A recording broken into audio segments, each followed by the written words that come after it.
So, good morning po sa ating lahat. Today Saturday. At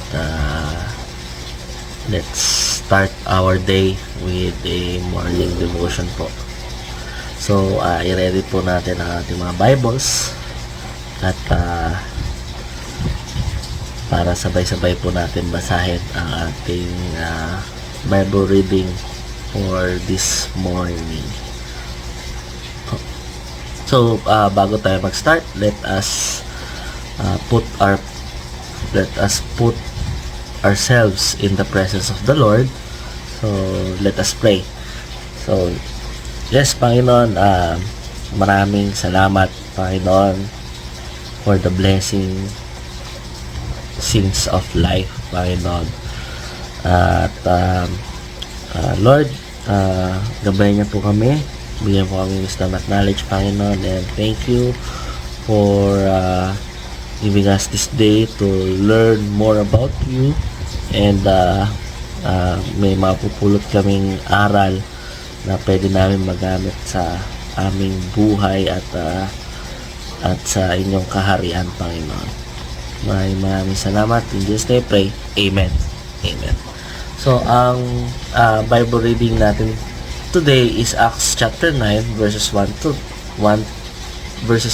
19. At ito ay tungkol kay Saul. So, yan. Sabay-sabay po natin basahin.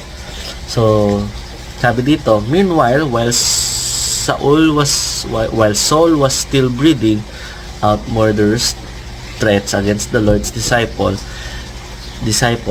he went to the high priest and asked him for letters to the synagogues in Damascus, so that if he found any there who belonged to the way, whether men or women, he might take them as prisoners to Jerusalem.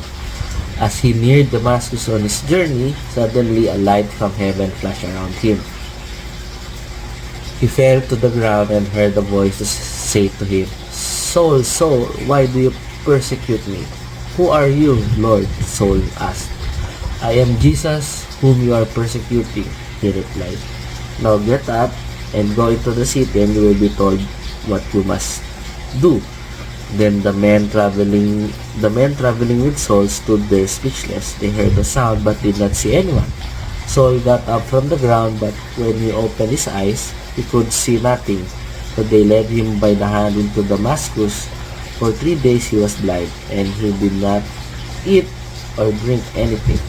In Damascus there was a disciple named Ananias. The Lord called him to him in a vision. "Ananias." "Yes, Lord," he answered. The Lord told him, "Go to the house of Judas on Straight Street and ask for a man from Tarsus named Saul, for he is praying. In a vision he has seen a man named Ananias come and place his hands on him to restore his sight." "Lord," Ananias answered, "I have heard many reports about this man and all the harm he has done to your holy people in Jerusalem.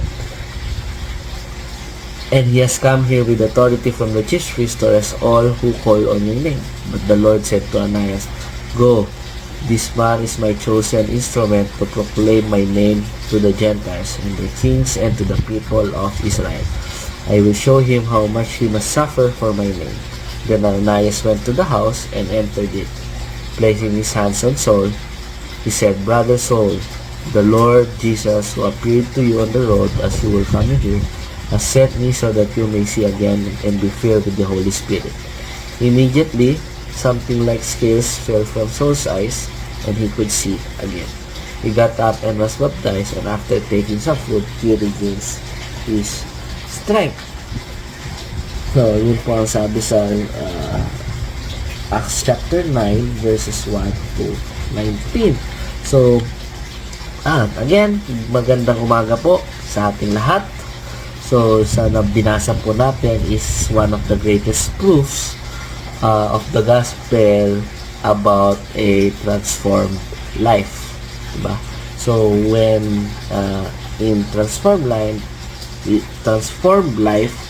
so when Jesus changes a person, so everything changes. Yung it is visible at it is also real. So, kunya, sa binasa natin, there was a man named Saul.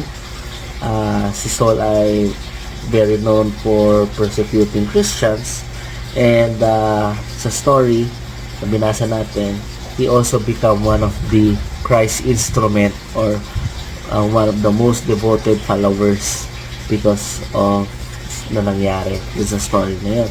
So, the story of Saul reminds us that no one is beyond the reach of God's grace. So,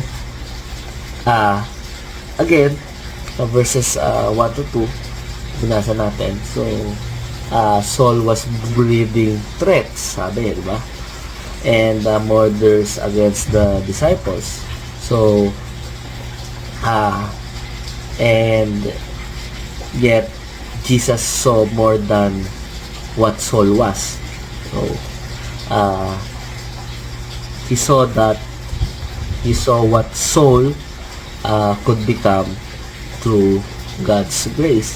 So, many people believe na they have sinned too much, or yung kasalanan na it has gone too far. But yung story ni Saul proves that God's grace is greater than our worst sins. So, kung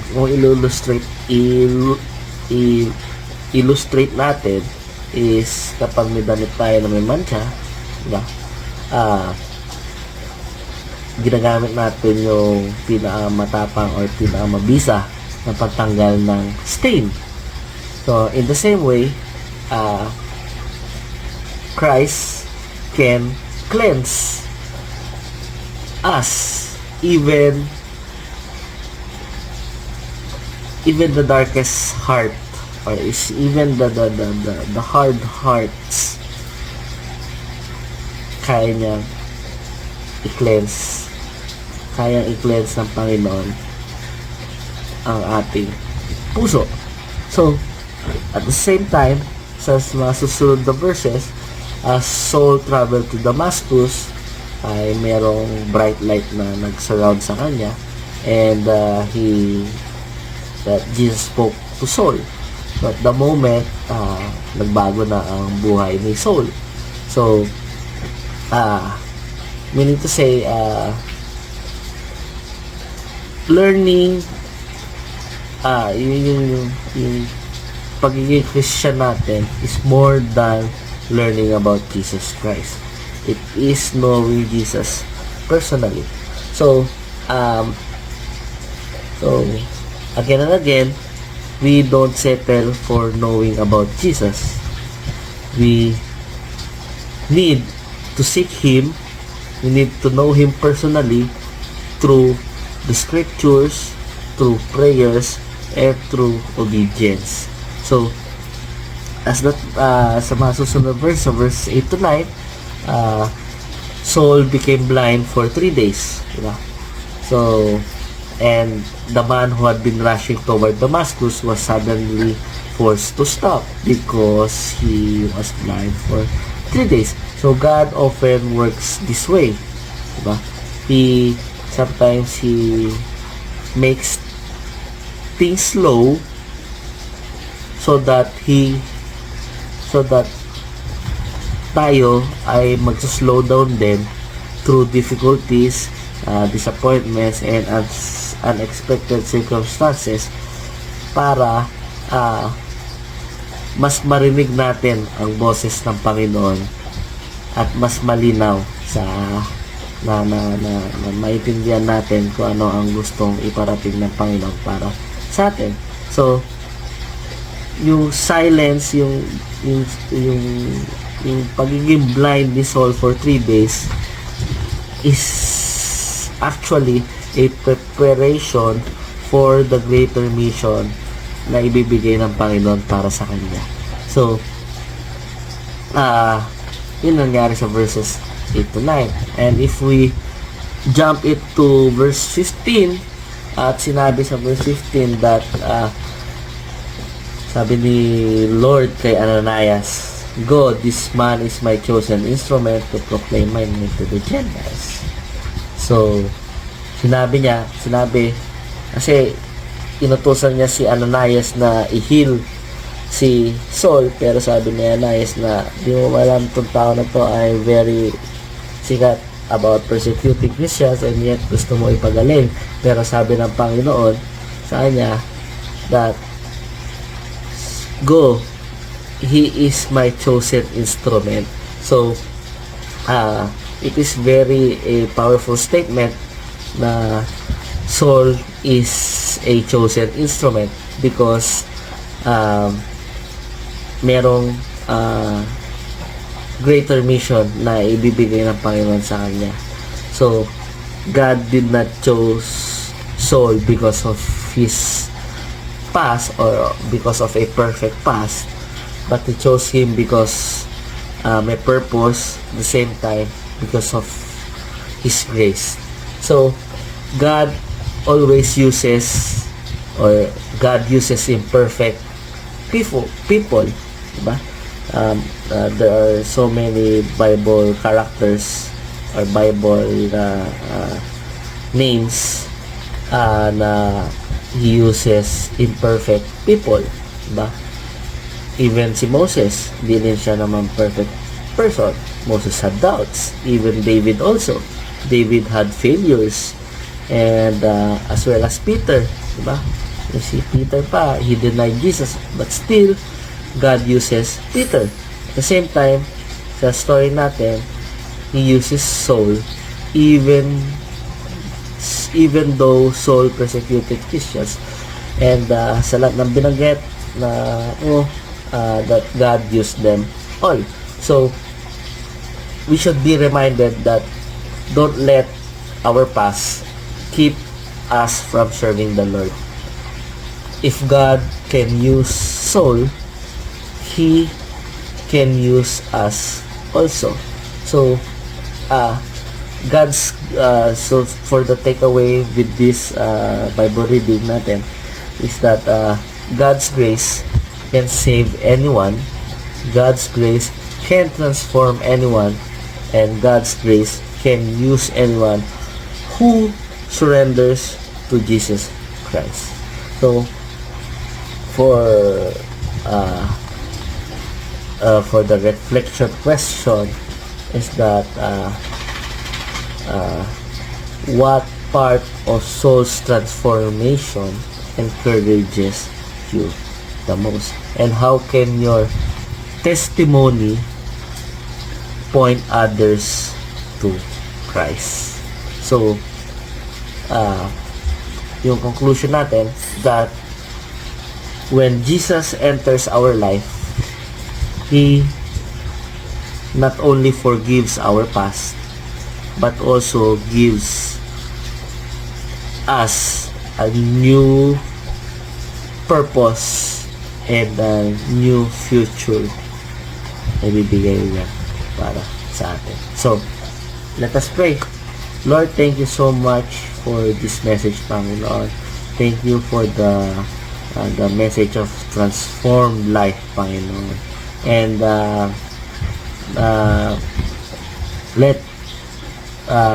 help us na ma-remind itong story na to that God can use, that you can use us, Panginoon, sa lahat ng mga bagay, Panginoon, para sa inyong kaharian, Panginoon. Lord, help us to listen to your voice, Panginoon. Help us to surrender our life to you, and we will always follow your will and not our will, Panginoon. Lord,